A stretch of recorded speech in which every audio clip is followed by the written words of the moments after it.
Ryan, you are used to attention, but not the kind you've received in the last 48 hours. Personally, tell me how you're doing after 2 days of being at the forefront of this incredible player-driven action.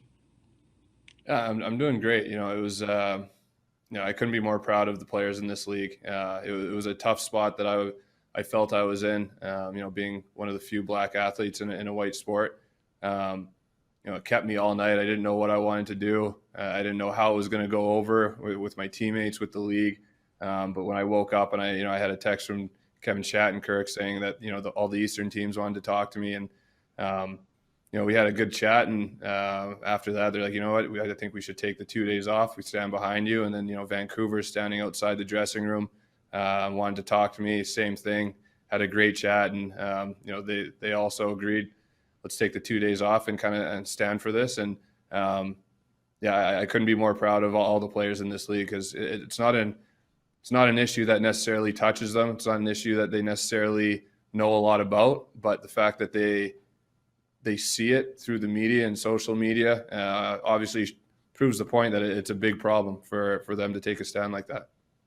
So, Ryan, let's go back to Wednesday night. You went to bed knowing that you wanted to be part of the protest, the pro sports protest against racial injustice, specifically the shooting of Jacob Blake. But you were also thinking, am I going to be the only member of the Vegas Golden Knights to boycott tomorrow's game? Then you awake to those texts from Horvat and Shattenkirk. Uh, Take us through the day. Tell us exactly how everything unfolded. Uh, starting that night, I was out for dinner with Braden McNabb, a couple of guys, and he just said, "You think we're going to play tomorrow?" And I said, "Yeah, why wouldn't we?" And then I got to my room, and I was like, "Yeah, are we really going to play tomorrow? Are we really not going to?" All these other sports are taking a stand against this racism that's going on in the country, and I know there's not a lot of black athletes, but are we really not going to support what they're doing? I think standing together as a sports nation, kind of, I guess, to me was important. But I didn't know how it was going to go over. I didn't know how my teammates were going to take it. I didn't know how I was going to go about it, how the league was going to take it.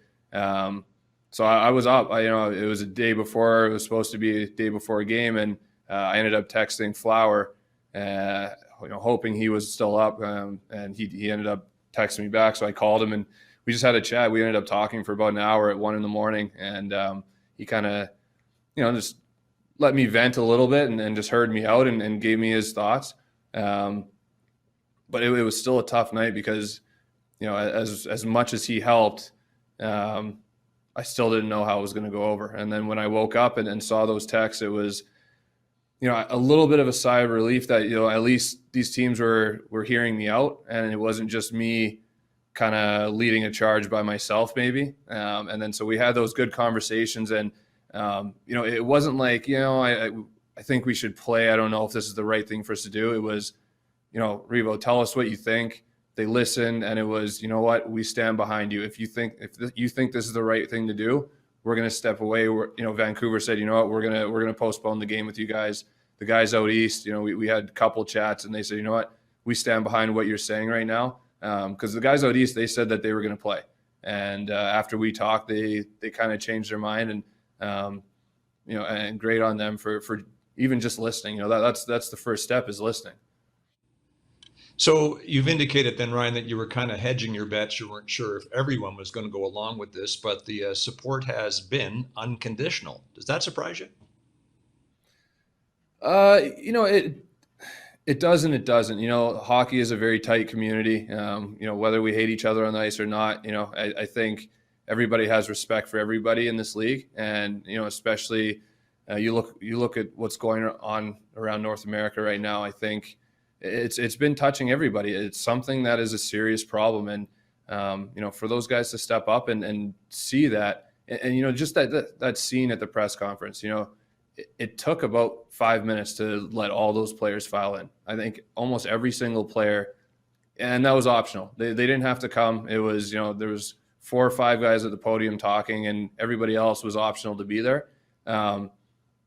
And it was funny, because when we were there, it didn't look like everybody was there. Then, they wanted us to walk in first. And then all of a sudden it was like you couldn't move back there. Every single player showed up to show support. And it was, it was just a great moment of unity for sure. So it's not been a case, though, of sitting around and doing nothing in the bubble for the last 2 days. There have been conversations with the Hockey Diversity Alliance, amongst other discussions. What do you think has been achieved? Well, like you said, we're in a bubble, so it's hard to really start a big change right now. We're locked in here, and then you're not in the outside world, so you can't do a whole lot. But look, hockey was supposed to be on TV yesterday and today, and it's not. And all the sports stations are talking about what we're talking about. The issue has been raised, and we have the conversation started, and that's where we wanted to start. After that, once we get out of this bubble, I think, I don't expect every player that stood back there to go out and, get into these Black communities and, and start, doing stuff there. But I think there's going to be some athletes that are going to really step up. And, I'm definitely going to be one of them, in the Vegas community, maybe back home in Winnipeg if I get back there. But, I think the biggest key is not to just talk about it. You have to be about it. And I think there's going to be some athletes that are really going to step up. So let's follow up then with your quote. You said yesterday, these 2 days alone aren't going to fix anything, unquote. So clearly what matters, as you say, is what you do in concert with the Hockey Diversity Alliance when you leave the bubble. What's the number one thing you hope will be achieved when you leave the bubble?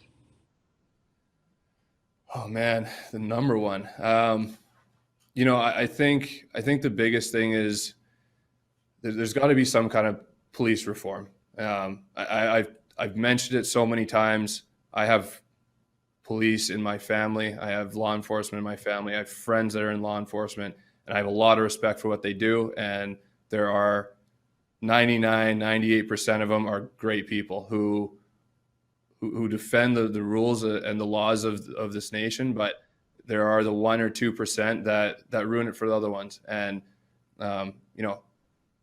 I think there needs to be some kind of sensitivity training. I think there's got to be, these cops need to understand that the color of somebody's skin is not a weapon. It's not something that should be scary for them. And I find that a lot of these cops go into a situation and the situation is either escalated or de-escalated by the color of the person's skin. And you see it in these videos. You see that 16-year-old, 17-year-old kid the other day had an AR strapped to his chest, and he shoots a couple people, and he's just walked into jail, without a scratch on him.